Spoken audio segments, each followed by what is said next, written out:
9 months ago, I opened an Etsy shop to sell digital products in the hopes of making $10,000 a month. Just to recap, in the past 8 months, I had gotten a total of 897 orders for a total revenue of about $6,350 and a net profit of about $2,450. And I had just gotten off a really good sales period last February, reaching my highest net profit of about $640 for that month. And it would be naive of me to assume that it would just be uphill from there, but I did kind of fumble the ball this March.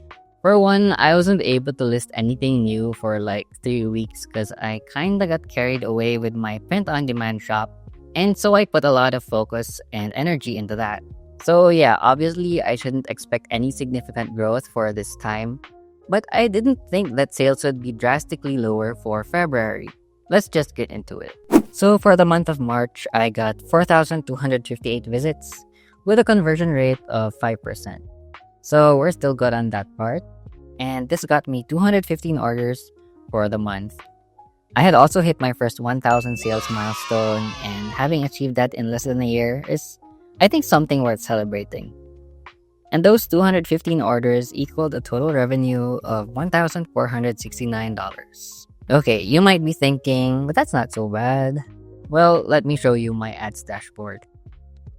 From my ads, I got 115,000 views for 2,216 clicks.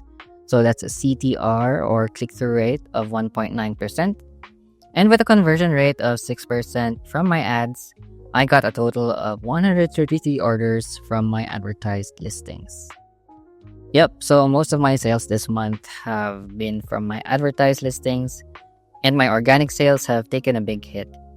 This means that I spent $707.75 on ads for a revenue of $905.27, which makes a return of less than $200 on those ads. But that isn't the whole story. You see, I was noticing the downward trend of my sales on the second week of March, and so I decided to do a little experiment of my own. What would happen if I raised my daily budget to $50? Let me go into that reasoning real quick. So I have a small bit of experience running ads on Facebook and Google. And how their ads work is that there's this bidding system in place. So basically every time someone scrolls through their feed or searches for something, there's a super quick auction happening in the background. Advertisers are all trying to get their ads shown, and the platform looks a few things to decide on who wins. One of those factors is how much you're willing to pay, but also how good your ad is. Like, is it relevant? Do people usually click on that kind of ad?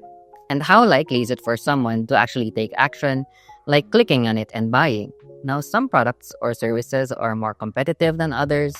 So if a lot of people are advertising in your niche, the cost to show the ad goes up. So running ads for things like fitness programs or trending gadgets can cost way more than something else with less competition. Etsy ads, as you may know, work a little differently. You only set a daily budget, and there might be a bidding system behind the scenes. But you don't get nearly as much control. You can't choose your audience, and you can't set individual bids for each product. Etsy just decides which listings to promote based on how relevant they are, how well they've been performing, and how much competition there is. So it's very hands-off. And because there's actually still a bit of mystery with how Etsy runs its ads, I wanted to test this theory that maybe if I had a higher budget, I could outbid all the other Etsy shops selling similar products to mine, and my products would be the first to appear. And of course, more appearances equals more sales, right? That's how it sounds on paper. But because of how very little control you have with Etsy in terms of where and when and for whom your ads show up, things can get out of hand real quick. The only point of control, at least at this time, is keywords.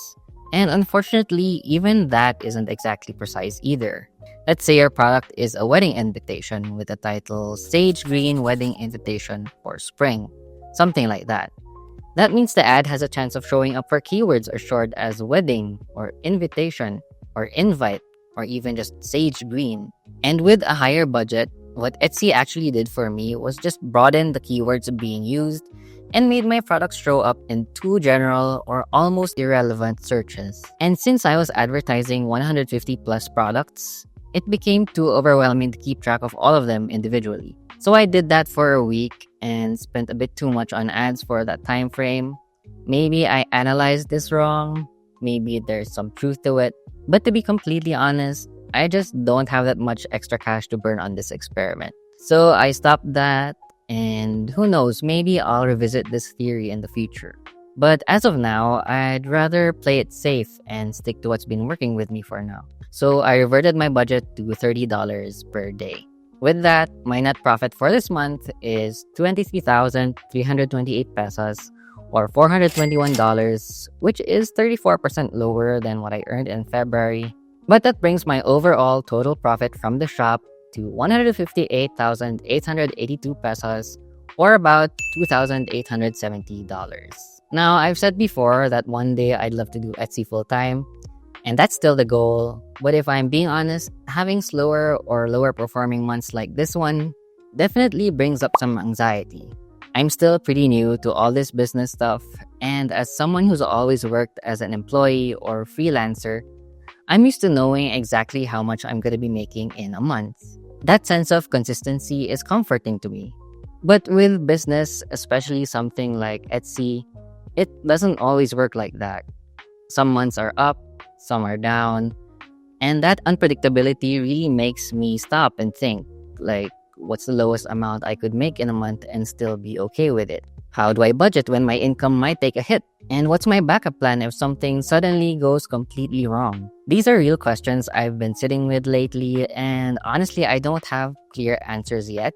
But if you're in the same boat, maybe you're thinking about going full-time with your Etsy shop, or you're just feeling unsure during the slower months. I'd love to hear how you're dealing with it, like how do you budget for the ups and downs? Do you have a safety net or a backup plan? Let's talk about it in the comments. You know, I'm by no means a coach. I'm just a guy sharing his Etsy journey, and honestly, just trying to figure things out like everyone else. So if you enjoy this type of content, do me a favor and boop that like button for me, and I'll hopefully see you in the next video.